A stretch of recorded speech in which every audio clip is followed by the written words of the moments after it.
Hi, my name is Stacy McDonald, and I'm testing out a monologue I have for an audition tomorrow. Let me know what you think.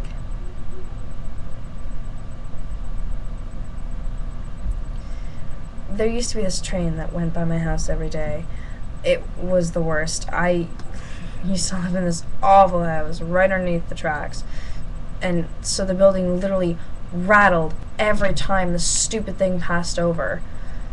I never knew where it was coming from, when it was going to arrive, but I always knew when it was here.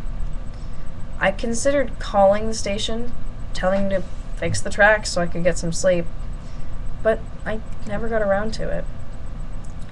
There was a boy, too, with sunny eyes and face caked with dirt.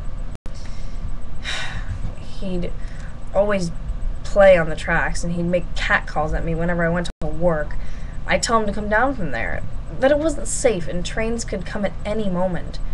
And he'd ignore me, skipping away and pretending to be a tightrope walker, making some lewd comment about my body as he skipped away. I remember having this exceptionally bad day.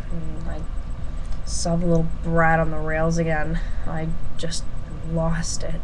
I yelled at him and used all sorts of really harsh words. And then he was silent, just stood there paralyzed. And I should have been worried. I mean, what if he got hit by the train?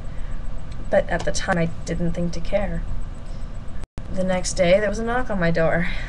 There he was, showered and clean as a whistle. He had an orchid in his hand. He said he was sorry. We stood awkwardly there for a couple seconds, and then he started to cry. Said he was sorry for all the mean comments he said to me, and told me he loved me. He said he wanted to marry me one day when his balls dropped. And then he ran out the door before I could stop him. I never saw him again, but I kept the flower in a little pot by the window. I failed biology in high school, so I didn't even know how to keep this stupid thing alive, but I had this gut feeling, like I had to do this. I had to keep this orchid preserved, to keep it safe. I think it was a week later that I came home to find the pot smashed. It fell off the counter when the train came by.